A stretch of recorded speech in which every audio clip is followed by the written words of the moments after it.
편 126편 1절에서 6절 말씀입니다.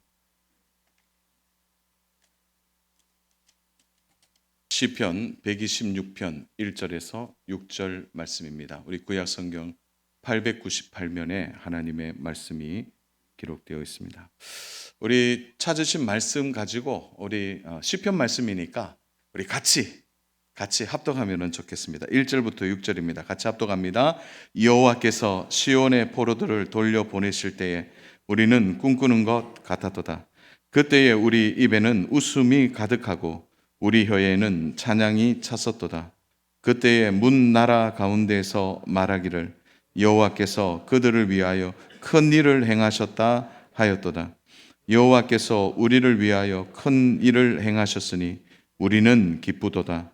여호와여 우리의 포로를 남방 시내들 같이 돌려 보내소서. 눈물을 흘리며 씨를 뿌리는 자는 기쁨으로 거두리로다. 울며 씨를 뿌리러 나가는 자는 반드시 기쁨으로 그 곡식단을 가지고 돌아오리로다. 아멘. 성경 다 펼치셨는데 시편 126편에 우리 제목이 있죠. 그 앞에 뭐가 나와 있습니까? 그 갈로로 시작. 올라가는 노래 이렇게 되어 있죠. 성전에 올라가는 노래. 시편 120편부터 134편까지 총 15편의 시가 있습니다. 그런데 15편의 이 시는 언제 부르느냐 하면 성전에 올라갈 때 부르는 노래입니다. 그런데 성전에 올라가는 계단이 몇 개냐면 15계단이에요. 그러니까 15계단에 이제 성전에 올라가는 계단으로 되어 있는데, 그러니까 한 계단 올라갈 때마다 이제 찬양하는 거예요. 첫 번째 계단에 120편을 찬양하는 거예요. 두 번째 계단에 121편을. 그래서 오늘 7번째 계단에 올라갈 때 시편 126편을 찬양합니다. 그러니까 한 계단 한 계단마다 찬양하는 그것으로 하나님께 나아간 것이죠. 그래서 시편 안에 이제 또 다른 부록이라 그래요. 성전에 올라가는 노래 15편을 따로 묶어서 성전에 올라갈 때 부르는 찬양, 성전에 올라갈 때 부르는 노래로 되어 있습니다. 그러니까 한 편 한 편이 이스라엘의 역사를 담았고 또 이스라엘 민족의 신앙을 담아냈고 하나님에 대한 믿음과 또한 하나님을 경외하는 마음의 그 신앙의 중심을 잘 담아서 한 편 한 편 찬양하면서 이제 성전에 올라가는 거죠. 그래서 시편을 부를 때 저는 참 궁금해요. 뭐냐면 이들이 정말 한 편씩 부르면서 15편, 그러니까 15편의 찬양을 하면서 성전에 들어갔으니까 시간이 많이 걸렸겠죠. 근데 그 한 편 한 편마다 의미가 다 있습니다. 그래서 오늘은 특별히 시편 126편을 통해서 하나님의 은혜와 우리 인생을 어떻게 생각하고 하나님의 은혜를 찬양해야 될지를 오늘 말씀을 통해 함께 좀 나누면 좋겠습니다. 그래서 우리가 성전에 올라가는 노래 이제 이해하셨죠? 성전에 올라가는 노래가 한 계단 한 계단마다 120편부터 134편까지 15편의 시가 이제 예배드리러 성전에 올라갈 때 부르는 찬송시구나. 그렇게 생각하시면 됩니다.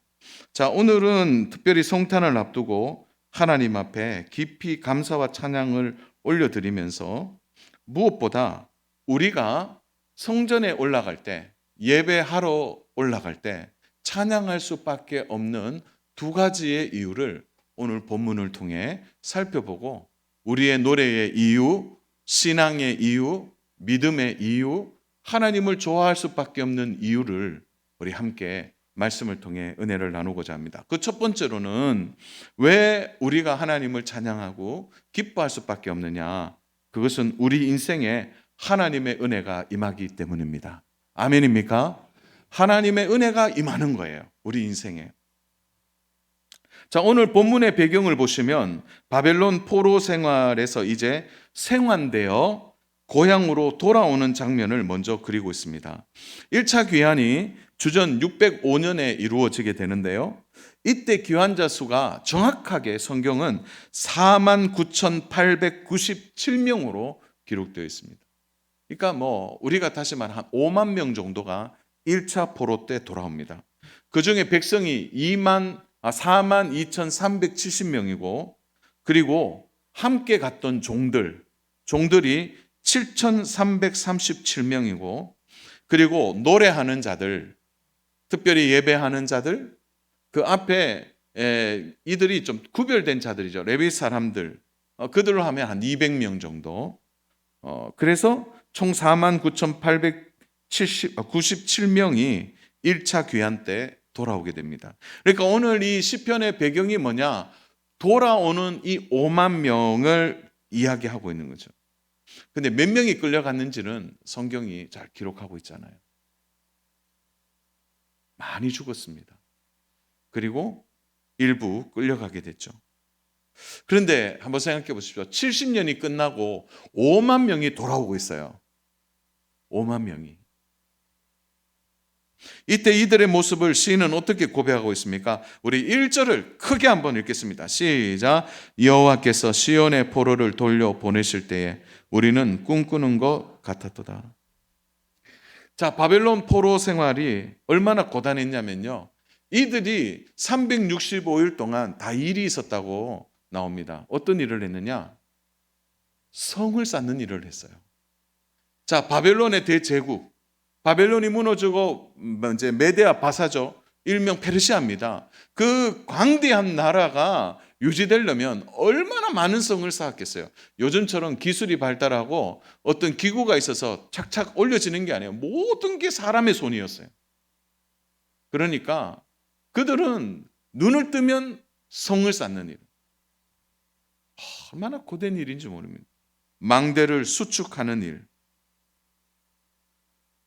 그리고 궁궐을 짓는 일, 강제로 동원됐습니다. 사랑 여러분, 유대 백성이라고 특별히 존중받았을까요? 아니에요. 모든 작은 나라들이 다 포로가 돼서 끌려왔으니까 너나 내나 유대인이라고 특별히 취급하는 것도 아니에요. 그냥 노예입니다, 노예. 그게 70년 동안. 70년의 세월 속에 아버지 세대와 아들 세대가 함께 공존하는 거죠. 그런데요, 이런 거예요. 자고 일어났는데 소문이 들리는 거예요. 옆집에 누가 문을 두드리면서 야, 우리 고향으로 갈 수 있게 됐어. 그 말을 들으면 첫 번째 반응이 뭘까요? 야, 무슨 소리 하냐? 그렇게도 말할 수 있겠고, 이게 꿈이냐? 한번 내보세요. 꿈이냐? 생시냐? 이렇게 얘기했을 것 같아요. 야, 이거 말도 안 되는 얘기다. 아니, 갑자기 그렇게 될 일이 뭐가 있느냐는 거죠. 여러분, 그래서 1절이 참 우리에게 와닿아요. 우리는 꿈꾸는 것 같도다. 꿈꾸는 것 같도다. 얼마나 이게 꿈꾸는 일일까요? 꿈에서 일어난 일이 실제로 일어나. 실제로. 놀라운 일입니다. 생각하지도 못하고 상상할 수 없는 일이 일어난 거예요. 바벨론 강가에서요, 늘 울었어요. 잠시 쉬는 때마다 펑펑 울죠. 우리 고향으로 언제 가지? 그 울던 그들이 그 다음날 서로 아마 볼을 꼬집어서 같아. 야, 이거는 도저히 상상할 수 없는 일이야. 어떻게 이런 일이 일어났지? 그날 아침부터 이제 망대에서 큰 소리가 울립니다. 짐을 싸라, 유대인들아, 짐을 싸라. 막 짐을 싸면서 얼마나 기뻤을까요? 오늘 일 안 나가서 기쁨도 있지만 고향으로 돌아가는 거예요. 한번 크게 상상해 보십시오. 꿈꾸는 것 같도다, 이 말은 그냥 하는 말이 아닙니다. 사랑 여러분, 요 하루의 상황이 어떻게 바뀌느냐? 신분이 바뀐 거예요. 노예에서 자유인이 된 겁니다. 찬성이 터져 나오는 거죠. 이들은 그 전날은 포로였습니다. 그런데 그 다음날 자유인이 된 겁니다. 다시 고향으로 돌아갈 수 있는 자유인이 된 것이죠. 그래서 2절을 보시면 우리 입에는 웃음이 가득하고, 이런 건 숨기려고 해도요 안 숨겨지는 거예요. 이런 거예요. 안 숨겨지는 거예요. 웃음이 가득한 거예요. 그냥 막 기뻐서. 한번 상상해 보십시오. 기쁨이 가득한 거예요. 우리 혀에는 찬송이 차섰다. 이거 혀가 떨어지기도 전에 막 노래가 나오는 거예요. 막 그냥 혀가 그냥 가만히 있지를 않는 거죠. 감당할 수 없는 기쁨. 그런데요, 이 장면에서 우리는 한 가지를 머릿속에 탁 떠오릅니다. 사랑하는 여러분, 우리가 구원받았을 때 그랬어요. 우리가 하나님이 우리를 구원해 주신 은혜, 그거 생각했을 때 너무 안 기뻤습니까? 제가 전에 몇 번 말씀드렸죠. 계명대 후문에서 너무 기뻐서 내가 구원받았다는 사실. 그래서 그 영남 전문대까지요, 제가 춤추면서 갔어요. 고등학생이. 그때 부끄러움도 없었어요. 왜냐하면 구원받은 이게 세상을 다 얻은 것 같았거든요. 너무너무 기억이 막 너무 좋아서 막 내가 구원받았구나, 내가 구원받았다 하고 막 이렇게 춤을 추면서 거기까지 갔어요. 너무 행복했습니다. 이들이 돌아오게 된 것입니다. 사랑하는 여러분, 하나님 우리에게 주시는 구원이 그래요. 그 전날까지는 죄의 종이었어요. 그러나 그 다음 날은 우리가 어떻게 됐자요? 자유인이 된 겁니다. 하나님의 자녀가 된 것입니다. 그 놀라운 죽음과 부활의 경계가 어디에서부터 시작하느냐? 성탄의 아침부터 시작됩니다. 그 전날에는 죽음이 세상을 지배했지만 그 다음 날에 우리를 구원하시기 구주가 세상의 소망으로 이 땅에 오셨습니다. 놀라운 일이죠. 여러분, 이스라엘 백성들이 그냥 그 다음 날 막 서로 입을 가리고 웃는 거예요. 너무 행복하고 좋으니까 아마 눈물 흘리는 부모님들이 계셨을 거예요. 이제 고향으로 가다니. 그런데 우리는 여기서 한 가지 짚어봐야 합니다. 자, 반문할게요. 이렇게까지 그들이 자유인이 되고 고향으로 돌아갈 수 있는 이 놀라운 일에 이스라엘 백성이 한 일이 뭡니까? 그 전날까지 성을 쌓고 망대를 수축하고 궁궐을 짓는 이들이 도대체 뭘 했단 말입니까? 그 전날까지 흙과 짚을 서로 묶어서 악교를 바르고 또한 그들이 벽돌을 구우면서 그들이 한 일이 뭐냐라는 거죠. 그들이 자유인이 되기 위해서 한 일이 있습니까? 그들이 예루살렘으로 돌아가기 위해서 독립투쟁을 했습니까? 정치적인 수완을 발휘했습니까? 아무리 봐도요, 성경에 봐도 이들이 한 일이야. 아무것도 없습니다. 아무것도 없는 거예요. 이들은 매일 반복되는 생활을 살아갔을 뿐입니다. 그래서요, 오늘 이 대목에서 우리는 탄성을 낼 수 있습니다. 이 모든 것이 하나님의 은혜라. 이게 하나님의 은혜라는 거죠. 다른 걸로 설명할 수 있습니까? 포로나 노예는 반드시 몸값이 있습니다. 저 포로는 얼마야? 이 노예는 얼마이다라는 거죠. 그래서 그 신분에서 풀려나서 고향으로 간다면 몸값이 지불되어야 돼요. 그런데 예루살렘으로 돌아가는 이들에게 5만 명에 대하여서 어떠한 몸값도 고레스 왕이 요구하지 않았습니다. 가라는 거예요. 그러니까 이스라엘의 백성들이 그냥 감탄하는 거죠. 근데 갑자기 자유인이 된 것입니다. 어마어마한 일이 일어난 것입니다. 꿈에서도 일어나지 않는 이 일을 하게 된 거죠. 사랑하는 여러분, 우리가 똑같습니다. 시편 126편을 이스라엘 백성으로만 보지 마시고 오늘 우리로 봐야 돼요. 왜냐하면 이 시 속에도 오늘 우리가 존재하기 때문이죠. 왜냐하면 우리의 죄의 몸값을 예수님이 다 갚으셨습니다. 그분이 속량해 주셨다니까요. 우리의 죄를 통하여 정말 씻을 수 없는 죄. 오늘 리시 전도에 오늘 원래 했는데요. 제가 전도에 원래 참여하면서 우리에게 최고의 은혜가 내일이 있다는 거예요. 내일이 뭡니까? 우리 모두가 구원받아 하나님의 자녀로 천국 가는 거예요. 그 미래가 우리에게 보장되어 있는 거예요. 그래서 우리는 내일을 걱정하지 않는다고 함께 나눴어요. 그런데 내일이 보장받는 이 일에 우리가 뭐 보탠 게 있습니까? 아무것도 없어요. 여러분, 그래서요, 하나님의 은혜 이렇게 말하면 우리가요 그냥 감동할 수밖에 없는 거예요. 아무리 돌아봐도 내가 부족하고 연약하고 배운 것이 좋고 가진 것이 좋고 내가 모든 게 다 부족해도요, 하나님의 은혜 앞에서 우리가 다른 말을 할 수 없는 거예요. 모든 게 하나님의 은혜입니다. 어마어마한 일이 일어난 거죠. 우리의 몸값이 지불되었다는 거예요. 깨끗하게 지불되었다는 거죠. 사랑하는 여러분, 그래서 오늘 우리가 예수님을 믿고 하나님의 자녀가 된 건 아무리 설명하고 설명해도 하나님의 은혜 아니고서는 설명될 수 없습니다. 우리 모두가 하나님의 은혜인 줄로 믿습니다. 저는 모태신앙이 아닙니다. 제가 6학년 때 처음 교회를 갔습니다. 하나님을 그때 만났습니다. 제가 기억하는 것은 제가 초등학교 3학년 때였나 였어요.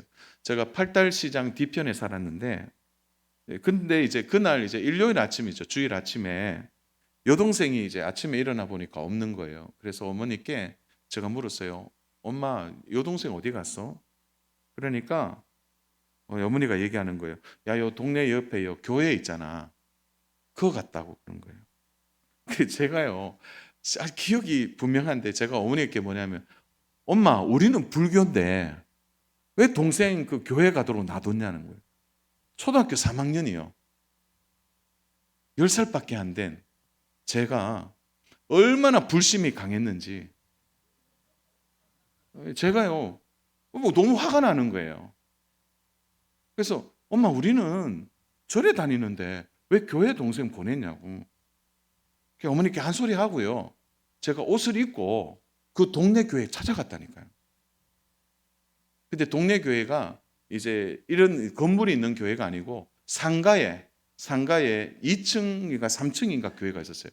제 기억으로는 아마 3층인 걸로 기억이 나는데, 제가요 뚜벅뚜벅 걸어가서요, 제가 뒤에 이렇게 예배 드리는데 앉아 있는 거예요, 동생이. 그래서 그냥 예배 시간에 뭐 전 모르니까 그냥 걸어가서요, 동생 손잡고 집에 가자 그랬어요.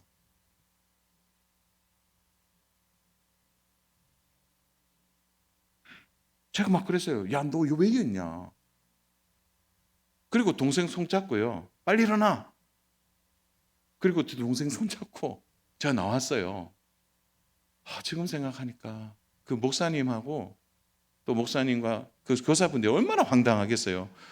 그 초등학생이 동생 그 예배 드리는데 두고두고 와서 데리고 나가니까 제가 교회를 핍박했던, 얼마나 황당하게 그렇겠어요. 동생 데리고 나오면서 그랬어요. 동생 보고 제가 얘기했어요. 다시는 교회 가지 마라. 우리는 다 절에 다녀야 된다. 제가 그런데 3년 뒤에 제가 교회 다니게 됐어요. 3년 뒤에. 6학년 때죠. 사실 교회 가는 첫 그 전달에 저는 절에 다녔습니다. 그때까지. 할머니 손잡고. 그 다음날 제가 그 다음 달에 교회 간 것입니다. 가만히 생각해 보면 제가 이렇게 바뀐 것도 제 능력이 아니었던 것 같아요. 그냥 하나님이 믿게 하신 거예요. 그냥 발걸음을. 하나님의 은혜가 아니면 설명할 수 없는 것입니다. 이스라엘 백성들도 마찬가지예요. 사랑하는 여러분, 우리가 너무 생활이 바빠서 분주해서 때로는 우리가 하나님의 은혜를 너무 많이 쉽게 잊어버려요. 우리 올 한 해요, 꼭 곳곳에 한번 생각해 보세요. 여러분 운전할 때 위험한 순간 없었나요? 갑자기 사람이 안 보이다가 갑자기 사람이 앞에 났는데 신기하게도요. 그 피해서 지나간 아마 운전에 그런 일들이 있을 거예요.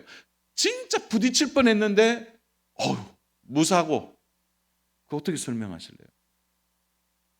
수많은 음식을 우리가 먹었어요. 그런데 이렇게 탈나지 않고. 여러분 그 혹시 식당 가셔서 식사하실 때 그 식사하시기 전에 주문해 놓고 혹시 주방에 들어가 보십니까? 주방에 들어가서 저 오늘 청국장 시켰는데 청국장 어떻게 만드는지 한번 봅시다. 이렇게 하신 분이 계세요? 아니죠. 우리 다 그거 믿고 그냥 앉아서 맛있게 먹고 그렇게 해요. 모든 걸 한번 곰곰하고 정직하고 정말 한번 생각해 보면 우리가 하나님의 은혜로 지금까지 온 겁니다. 다른 거 설명할 길이 없어요.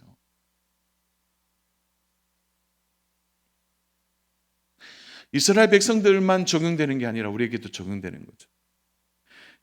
고레스 왕이 그들을 풀어줬지만 시인은 분명히 알았습니다. 1절에 여호와께서, 그래서 주어가 여호와께서예요. 고레스가 아닙니다. 주어가 여호와께서예요. 겉으로는 고레스 왕이 했지만 하나님이 이 모든 일을 주관하신 것입니다.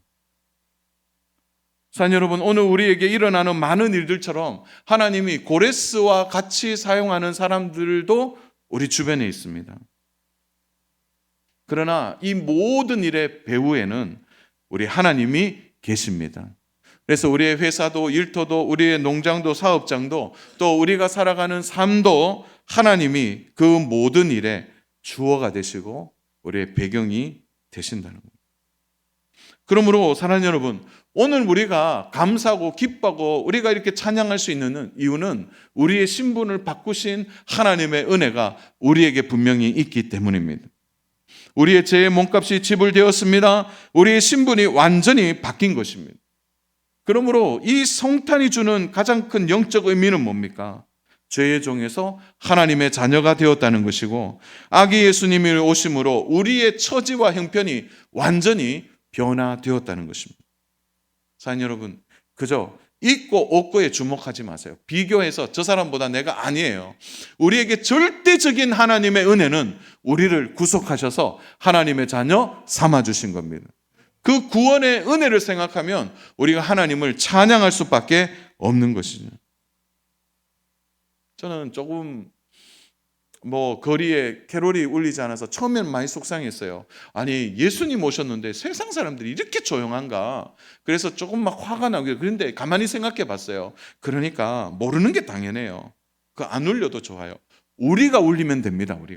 우리가 기뻐하고 즐거워하고 감사하고 그 구원의 감격과 그 놀라운 구원의 은총을 우리가 찬양함으로 우리에게 주신 이 구원을 기뻐하고 감사하는 우리 믿음의 성도님 되시기를 주님의 이름으로 축복합니다. 그래서요, 우리는 우리 인생에 하나님이 은혜 주심을 우리는 감사하고 찬양할 수 있습니다. 그 마음으로 우리가 성탄을 기다리는 거죠. 또 두 번째로는 뭐냐면은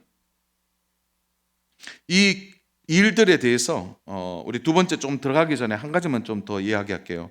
이 사실이 얼마나 부러웠던지 주변에 있는 다른 민족의 노예들이 어떻게 말합니까? 우리 2절 보십시오. 2절 같이 읽습니다. 시작. 그때에 우리 입에는 웃음이 가득하고 우리 혀에는 찬양이 찼었도다. 그때에 문나라 가운데에서 말하기를 여호와께서 그들을 위하여 큰 일을 행하셨다 하였도다. 여러분 다른 노예들이 있었던 거예요. 그러니까 바벨론 안으로 들어온 모든 포로들, 그러니까 유대인만 있었던 게 아니고 헬라인도 있었고 저쪽 나라에서 서남에서 끌려온 사람들도 있고 소아시아 쪽에서 끌려온 다양한 민족들이 다 있었는데 지금 누구만 이스라엘 백성들만 풀려난 거죠. 다른 노예들이 어떻게 너희들만 이러냐? 놀랍게 얘기하는 거죠. 어떻게 하루 만에 이런 칙령이 내렸을까? 이들이 어떻게 고레스 왕의 마음을 움직였냐는 거죠. 그래서 이들이 어떻게 말하냐면 2절 하반절에 보면 그들을 위하여 큰 일을 행하셨다. 누가요? 여호와께서. 또 주어가 나오죠. 여호와께서. 그러니까 세상 사람들의 눈에도 하나님이 하신 게 보인 겁니다. 여러분, 우리가 언제 가장 신나냐면 하나님의 은혜가 안 믿는 사람들의 눈에 보일 때입니다. 그때 참 신나요. 누가 봐도 이거 하나님 은혜다. 그들이요, 이스라엘 백성들을 부러워했어요. 야, 너희들 좋겠다. 돌아가니까 정말 좋겠다. 그들이 기뻐했다는 거죠. 오늘 우리의 일상에 하나님이 하시는 일은 놀랍습니다. 사랑하는 여러분, 올 한 해도 하나님 우리에게 도와주신 은혜가 크지만 앞으로 주실 은혜가 더 클 줄로 믿습니다. 그래서 우리는 하나님의 은혜를 더 사모해야 합니다.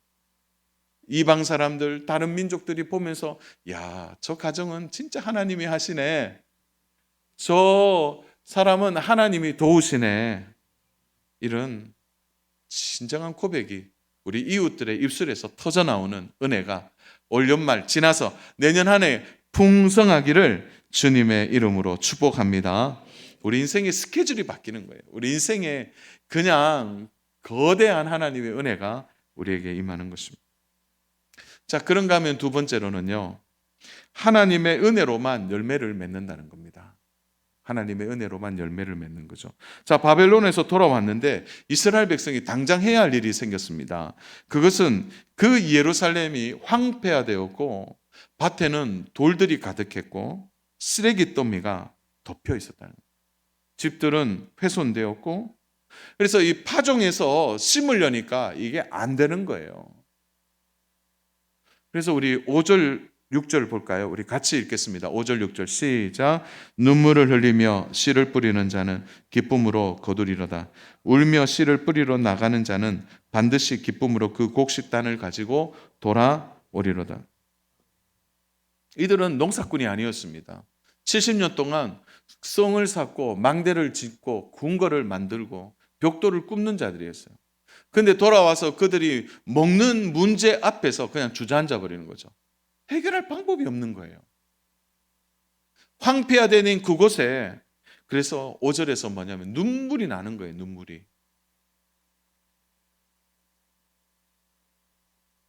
눈물이 나는 것입니다. 어떡하지? 어떻게 짓지? 그래서 겨우 추스려서 이제 밭을 갈아서 이제 씨를 뿌리는 겁니다. 농사 짓는 분들은 한 해 농사가 거기에 달려 있어요. 씨에 달려 있습니다. 오늘 우리 집사님 한 분한테 모종 언제 심구느냐니까 1월 8일 좀 지나서 이제 모종을 한다는데 그 모종에서부터요 한 해 농사가 결정이 되는 거예요. 거기에 모든 에너지가 집중되어지는 거예요. 저는 주변에 농사 짓는 분들 제가 여기 와서 많이 봤는데요. 게으른 분들이 없어요. 정말 열심히 하십니다. 우리 교회 집사님도요. 뭐 보통 일 하시는 거 아니에요. 열심을 다해 짓는 거죠. 눈물을 흘리고 씨를 뿌리고 내년을 기약하고 올해 또 풍성한 열매를 위해서 최선을 다합니다. 그런데 오늘 우리에게 질문이 여기에 있어요. 울며 씨를 뿌리고 열심히 하지만 열매에 대한 보장은 할 수 없는 거예요. 내가 이렇게 했으니까 열매도 뭐 몇십 배가 될 거야. 열매도 풍성해질 거야. 우리가 그런 보장을 할 수 있습니까? 농사 짓는 분들이 진짜 농사를 그렇게 지어서 그 모든 것이 열매로 돌아올 거라고 믿으십니까? 여러분, 그 사실은 오늘 우리의 일상도 똑같습니다. 열심히 일하는데 통장에 돈이 모이지 않습니다.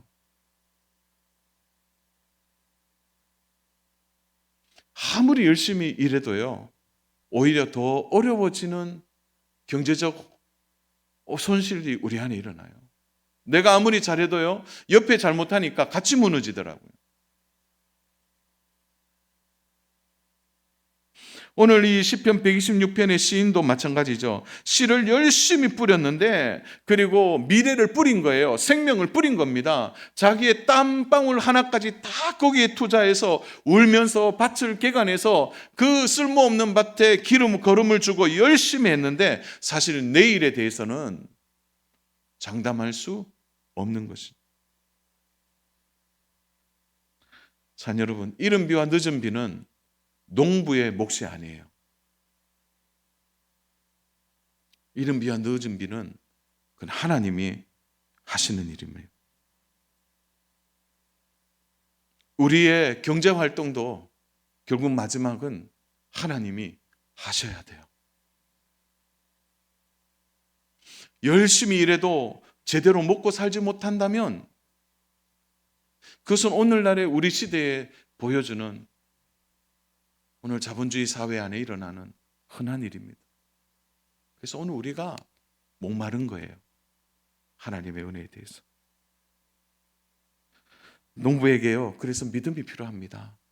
그래서 오늘 6절은 마지막 믿음을 선포하고 있는 거예요. 우리 6절 다시 한번 읽겠습니다. 시작. 울며 씨를 뿌리러 나가는 자는 반드시 기쁨으로 그 곡식단을 가지고 돌아오리라.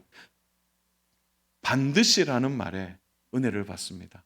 반드시 단을 거두겠다는 거죠. 이게 농부의 믿음입니다. 뿌리고 열심히 일하지만 그 단을 거두게 하시는 분은 하나님이세요. 오늘 우리 시대는 정말 믿음이 필요한 시대입니다. 사랑 여러분, 믿음으로 하지 않으면 우리는 언제든지 우리 육체를 위해 심고 살게 됩니다. 금방 우리의 영혼이 오염됩니다. 그러므로 사랑 여러분, 울면서 씨를 뿌리는 건 우리의 몫이에요. 열심히 일하는 것은 우리의 몫이에요. 그러나 우리가 더 큰 믿음으로 우리의 영적 몫을 기대해야 됩니다. 그것은 믿음으로 열매를 주시는 하나님을 바라보는 것입니다. 그 믿음이 필요합니다. 올 한 해 너무 많이 수고하셨어요. 제가 여기서 쭉 보면 저는 참 하나님 앞에 감사한 게 우리 여기 계신 분들의 직업을 제가 다 알고 있습니다. 예, 여기 무슨 일 하시고 다 합니다. 예. 근데 더 감사한 것은 이렇게 어려워도 우리가 하나님의 은혜로 지금까지 살았습니다. 그런데 이걸로 끝나지 않아요. 하나님 우리에게 더 큰 믿음을 요구하십니다. 열심히 사셨어요. 그러나 내년을 우리가 더 소망하는 일은 내년에 하나님이 우리에게 더 큰 열매를 주실 것을 믿는 믿음의 마음에서부터 다시 우리의 일이 시작된다는 것을 믿으셔야 합니다. 그러므로 사랑하는 여러분, 울어도 뿌려도 안 되는 일이 있다는 거 아셔야 됩니다. 그래서 우리는 늘 얘기해야 돼요. 하나님의 은혜가 아니면 안 된다는 거예요. 하나님이 은혜를 주셔야 합니다. 하나님의 은혜를 주셔야 합니다. 하나님의 은혜가 아니면 살 수 없는 것입니다. 하나님의 은혜를 바르게 알면 내 힘으로 살지 않습니다.